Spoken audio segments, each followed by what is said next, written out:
À l'Église protestante baptiste œuvre et mission internationale, l'encadrement spirituel des élèves et étudiants est l'affaire de la CEMUS. Entendez, la stratégie d'évangélisation en milieu universitaire et scolaire. La CEMUS est coordonnée par un aumônier dont la mission sera passée en revue au cours de cette émission. Mesdames et messieurs, bienvenue à l'invité de la rédaction. Pour ce numéro, naturellement, comme vous l'aurez compris, nous recevons pour vous l'aumônier de la CEMUS, le pasteur Anonkwadio Mathieu.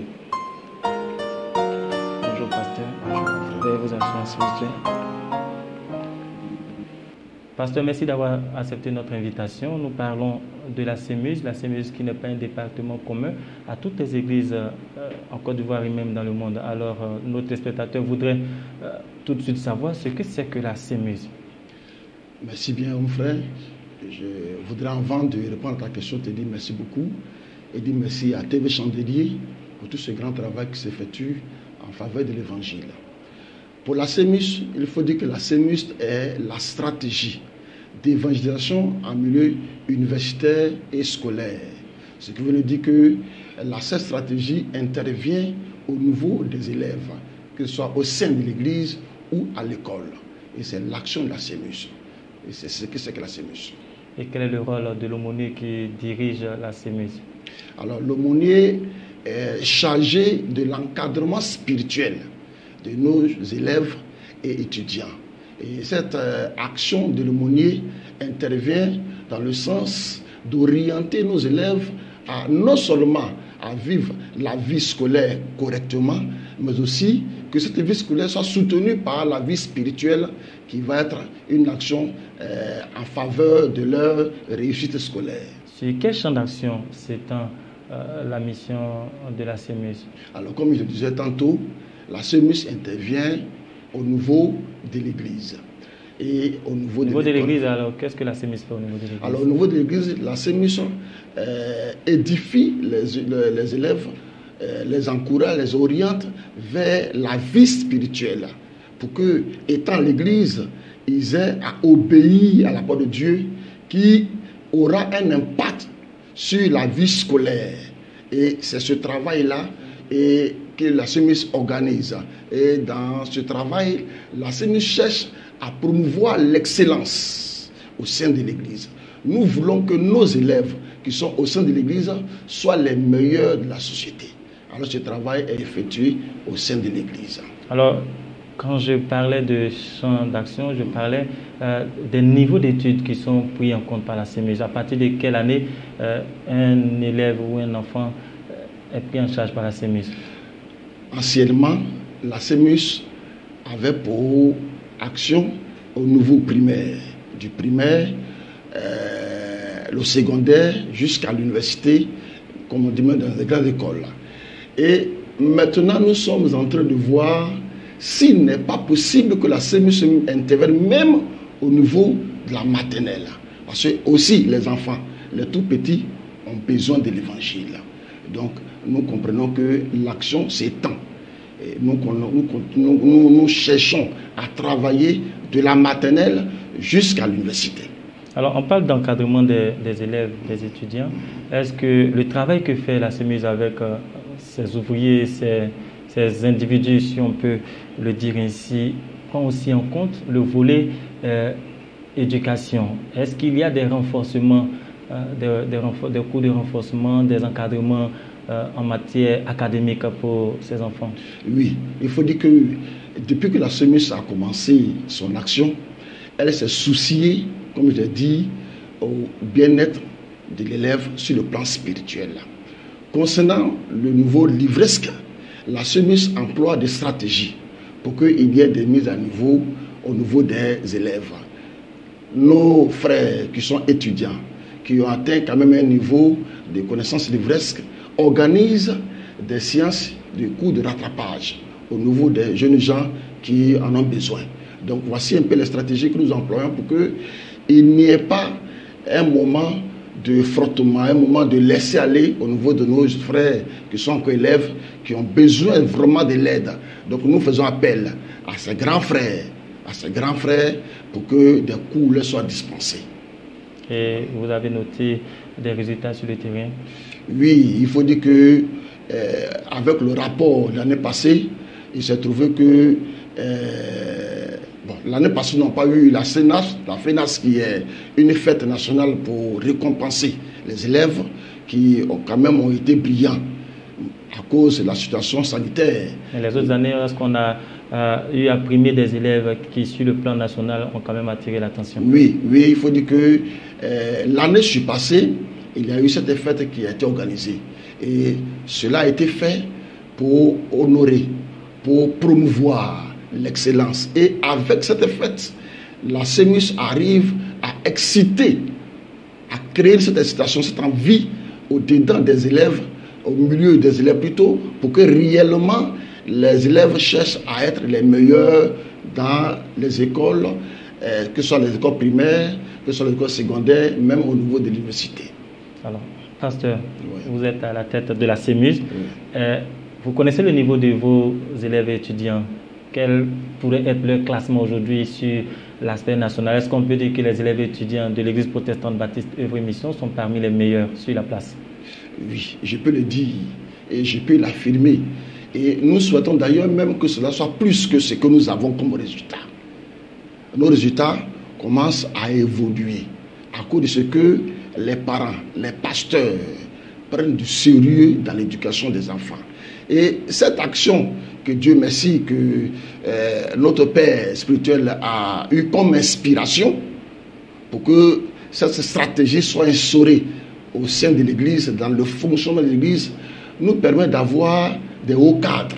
Aujourd'hui, nous avons, à côté de la CEMUS, il y a un autre département qu'on appelle la Sésame, qui a à son sein des cadres et des hauts cadres de la société, des cadres de ce pays qui agissent dans ce pays dans tous les domaines d'activité. Alors, quand nous regardons ces résultats, ces hommes qui sont des travaux odus, nous ne pouvons que nous féliciter, nous réjouir du résultat du travail qu'a effectué la CEMUS en amont. Et nous bénissons le Seigneur.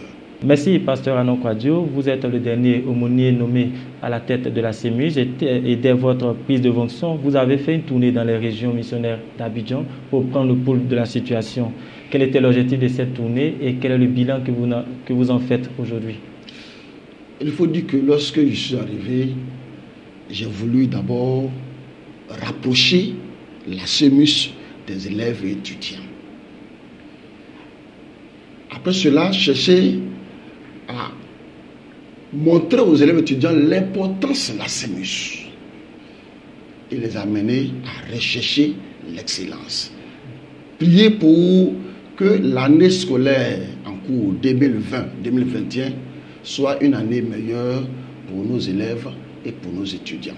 Alors, quand nous avons effectué cette tournée, il s'est trouvé que l'engouement, les jeunes gens, nos jeunes frères, nos élèves ont trouvé vraiment de l'intérêt à la chose. Et ils ont démontré cela par leur présence. Et lorsque ces moments ont été achevés, certains ont souhaité qu'il y ait une seconde édition. Ce qui montre que ces jeunes frères, élèves, étudiants avaient besoin qu'il y ait un rapprochement, il y ait des prières, il y ait des conseils qui leur soient prodigués. Alors, vous avez certainement établi un état des lieux. Quel était l'état de la CEMUS lorsque vous avez pris fonction? Il faut dire qu'aujourd'hui, pour faire un bilan réel, il me sera difficile de le faire. Et si je m'engage à le faire, je vais m'inscrire dans le faux. Parce que quand nous gérons la CEMUS, quand une cellule CEMUS se tient, après la cellule, il y a un rapport qui est fait. Si nous ne recevons pas le rapport de ces cellules-là, il nous sera difficile de faire un rapport général. Et c'est ce qui est le problème que nous avons rencontré sur le chemin. Et ces rapports ne parviennent pas. Ce n'est pas pour autant qu'il n'y a pas de cellules CEMUS dans les villes, et à Abidjan et à l'intérieur. Mais notre problème criard, c'est que nous ne recevons pas de rapport.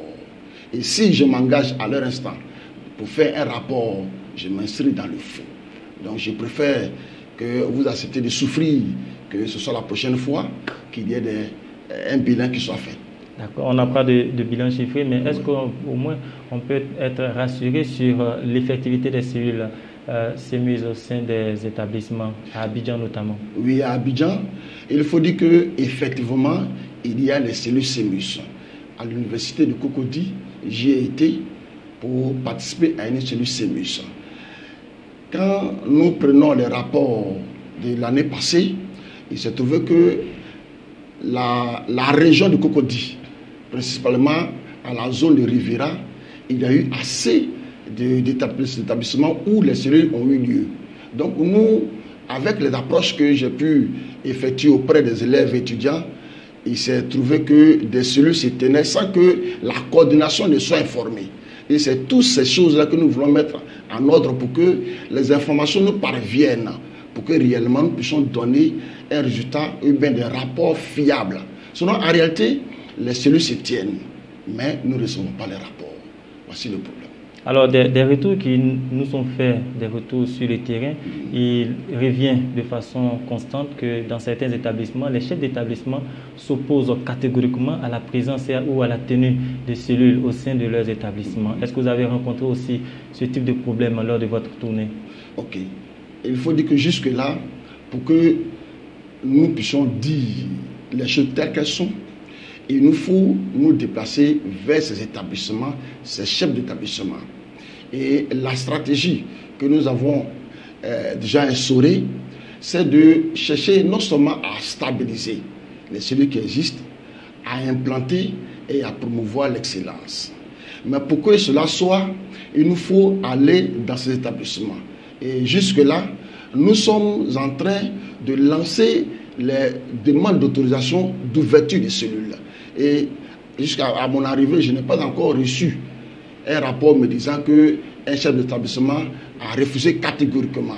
J'ai eu écho que certains ont souhaité qu'il y ait des cellules d'ensemble. Et toutes ces choses-là, nous cherchons à les régler au fur et à mesure, mais en employant une diplomatie. Et il ne faut pas aller agresser, il ne faut pas aller forcer, mais il faut faire la diplomatie pour que ces personnes-là comprennent qu'il est important qu'une église qui vient pour ouvrir une cellule tienne sa cellule dans la vision qu'elle a, pour ne pas qu'il y ait écuménisme, parce que quand c'est fait ainsi, on n'arrive pas à orienter les élèves comme il se doit, et c'est laissé dans la main des jeunes gens qui font ce qu'ils veulent et qui ne donnent pas le résultat que nous souhaitons. Et vous est arrivé déjà, depuis votre prise de fonction, d'intervenir personnellement sur le terrain dans un établissement pour régler un problème de ce type? Non, jusque-là, pas encore. Pas encore, parce que les demandes sont lancées et lorsque le point me sera fait qu'un chef d'établissement souhaite, s'oppose à l'ouverture de cellule, c'est à cela que je pourrais aller. Mais jusque-là, pas de rapport sur le sujet, alors je considère que les choses marchent bien. Alors, ils sont nombreux les élèves et étudiants ou même des enseignants qui nous suivent et qui sont intéressés par la question de la CEMUS ou de l'encadrement des élèves et étudiants. Et ils se demandent bien quelle est la démarche à adopter pour pouvoir établir une cellule dans un établissement. Est-ce qu'il y a une méthodologie à appliquer? Oui. Et il ne faut pas. Merci beaucoup pour la question, parce que j'allais y revenir. Il ne faut pas se lever de soi-même, parce que c'est l'Église entière qui est engagée. Et il y a une procédure qu'il faut suivre. Nous avons une demande d'autorisation que nous produisons. Et cela sort des relations publiques. Nous demandons enfin à tous nos frères, à toutes nos sœurs, pour que quand ils auront l'envie de produire, de chercher à ouvrir une cellule, qu'ils ne le fassent pas d'eux-mêmes, qu'ils viennent à la coordination de la CEMUS, la CEMUS qui travaille en collaboration avec les relations publiques pour produire ce document qui est signé. Et quand c'est fait ici, parce que c'est la mission tout entière qui est engagée, il ne faudrait pas le faire de façon disparate pour ne pas que les choses aillent se déroulent mal. Donc il faut que réellement nos frères et nos soeurs viennent à la coordination. C'est la coordination qui va produire l'autorisation qu'il faut. Et c'est cette autorisation qui sera délivrée qui permettra d'ouvrir une cellule dans un établissement bien donné. Merci, pasteur. Je pense que les élèves étudiants prendront contact avec la coordination, avec leur aumônier pour voir dans quelle mesure ouvrir des cellules CEMUS au sein de leurs établissements. Vous avez pris fonction, comme on l'a dit tantôt, il y a quelques mois. Vous avez un programme d'activité, c'est lequel? Lorsque je suis arrivé, il s'est trouvé qu'il fallait rencontrer les jeunes, les élèves et les étudiants. C'est ce qui a produit la tournée. Nous aurons en 2021 une conférence avec notre père qui veut nous offrir une conférence, qui veut parler aux jeunes gens, parler aux élèves, parler à toute la classe estudiantine. Et après cela, nous aurons des tournées dans les régions pour expliquer l'importance de la CEMUS dans une église locale. Parce qu'il se trouve qu'il faut que nous-mêmes, étant pasteurs, chacun pour sa part s'imprègne de la chose, s'intéresse à la chose. Laisse-moi te dire qu'anciennement, lorsque une cellule devait s'ouvrir, souvent la chose était laissée entre les mains des jeunes gens. Mais nous voulons désormais que ce soit le pasteur lui-même qui, avec la demande d'autorisation, se rende dans un établissement bien donné pour demander l'ouverture d'une cellule. Que ce ne soit plus les élèves qui le fassent, que ce soit les pasteurs. Parce que le pasteur est celui qui a été envoyé, pour que l'œuvre connaisse de la prospérité. Si réellement le pasteur s'intéresse, et avec la caution, la personne du pasteur qui est le représentant de la mission, œuvre et mission dans la localité où il se trouve, je crois que l'action portera du fruit. Donc, je souhaiterais que les pasteurs se rendent dans les établissements pour ouvrir. Et avec leur apport, la chose va connaître une évolution comme nous le souhaitons. Alors, pasteur, au cours de l'année 2020, la FENAS n'a pas pu se tenir pour les raisons que nous savons, raison de pandémie mondiale, pandémie au niveau de la Côte d'Ivoire qui a été durement ressentie au niveau de l'école en Côte d'Ivoire. Est-ce que vous pouvez nous rassurer aujourd'hui sur ce plateau que la FENAS en 2021 va se tenir? C'est un défi. Et ce défi-là, je crois que nous allons le relever. Et je promets qu'en 2021, nous aurons la FENAS.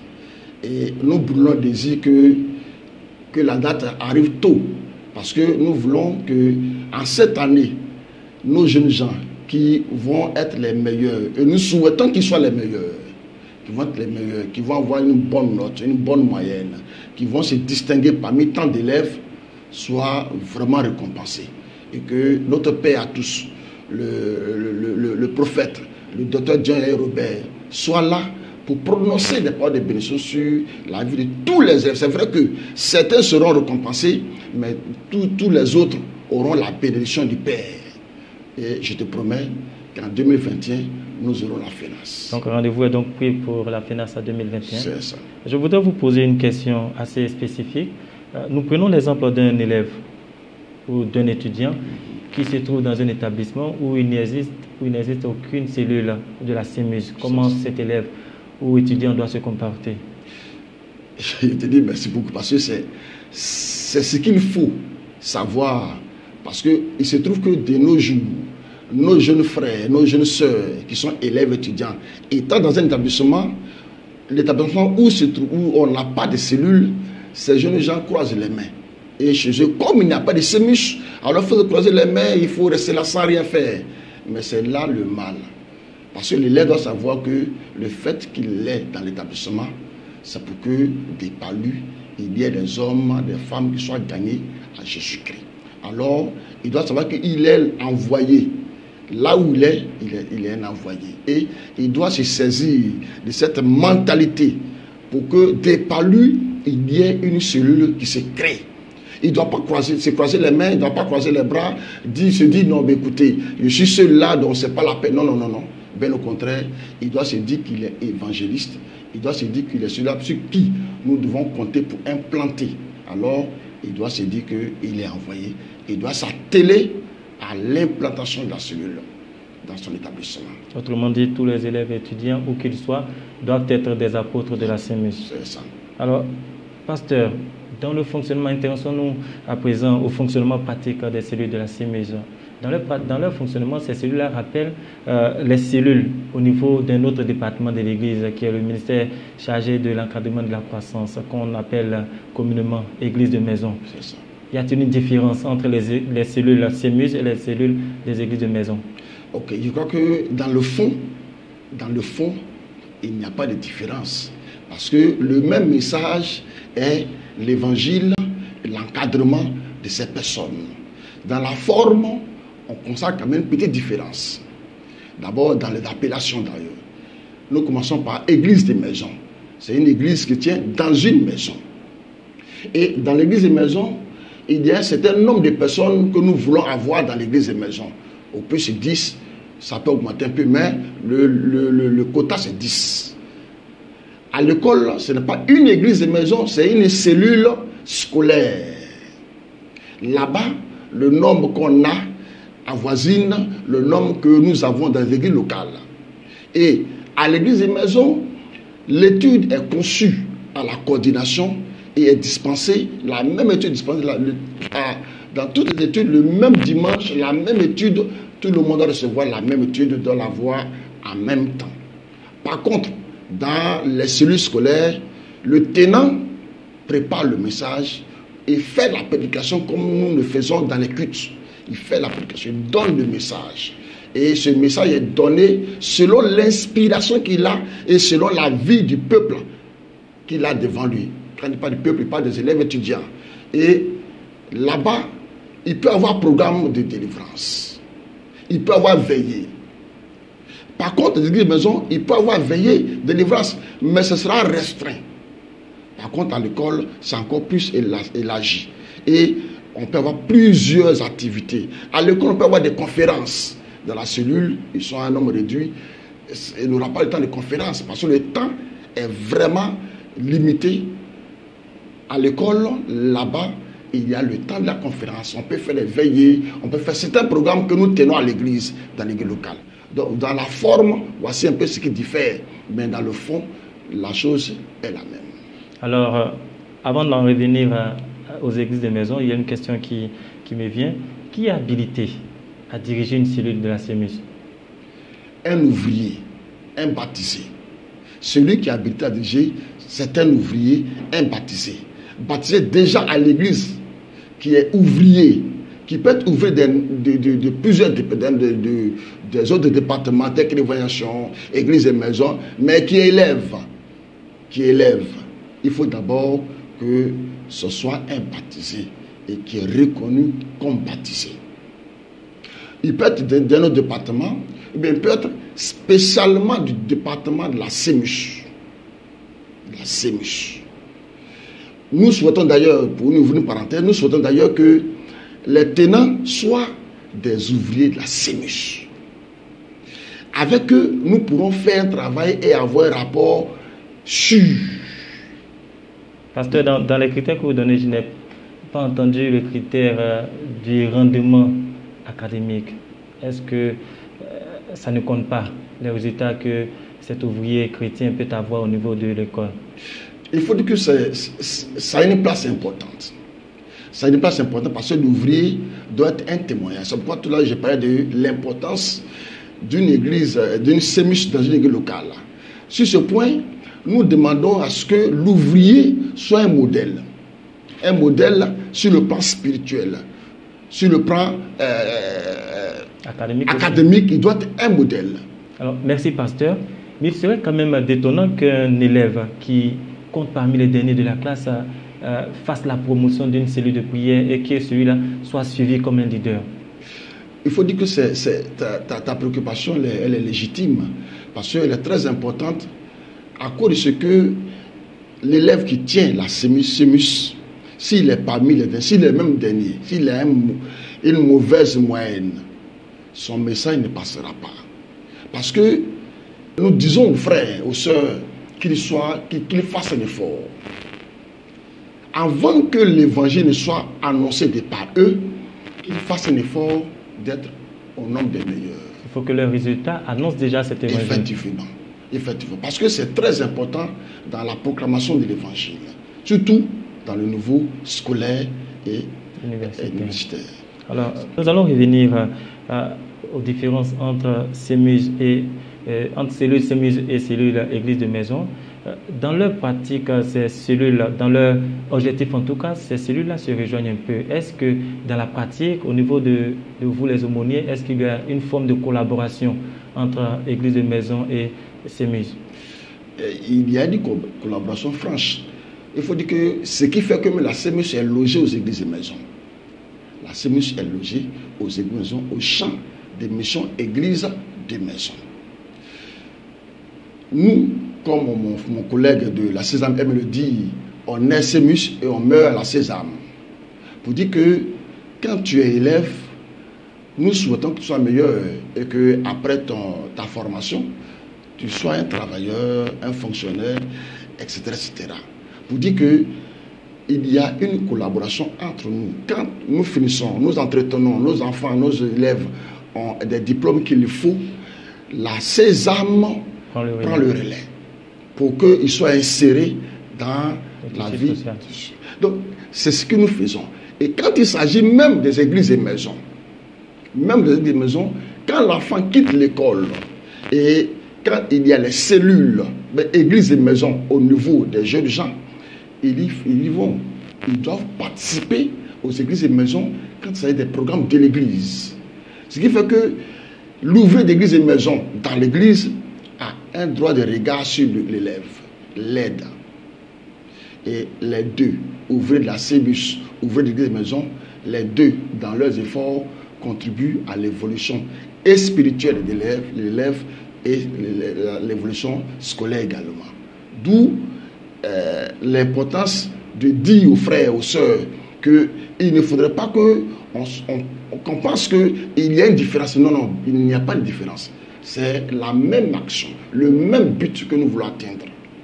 Voici ce que je voudrais te dire sur cette réalité-là. Merci, pasteur Anon Kouadio. Mathieu, je rappelle pour nos téléspectateurs qui nous prennent en marche que vous êtes l'aumônier de la CEMUS, la stratégie d'évangélisation en milieu universitaire et scolaire. Le temps qui nous est imparti va toucher à sa fin. Nous voulons vous redonner la parole pour nous dire en guise de mot de fin quels conseils à l'Église en général, mais aussi aux ouvriers de la CEMUS en particulier pour un essor harmonieux des élèves et étudiants. Merci beaucoup mon frère Jaurès.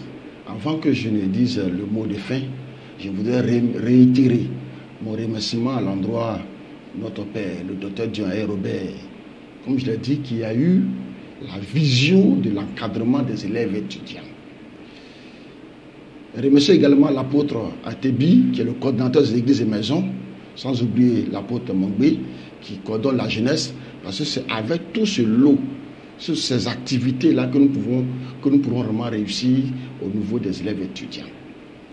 Alors je demande au pasteur, pour un mot de fin, au pasteur de faire un effort. Si les pasteurs ne s'engagent pas eux-mêmes dans l'affaire de la CEMUS, il nous sera difficile de réussir. Vraiment difficile de réussir. Vous voyez, lorsque une activité est engagée dans un établissement et qu'un rapport n'est pas fait, et le pasteur n'a pas de regard, il n'a pas de regard de contrôle sur le travail qui est fait, il se fait du mal à lui-même. Parce que demain, ce sont ces jeunes gens qui seront les cadres du pays et les laïcs de l'Église.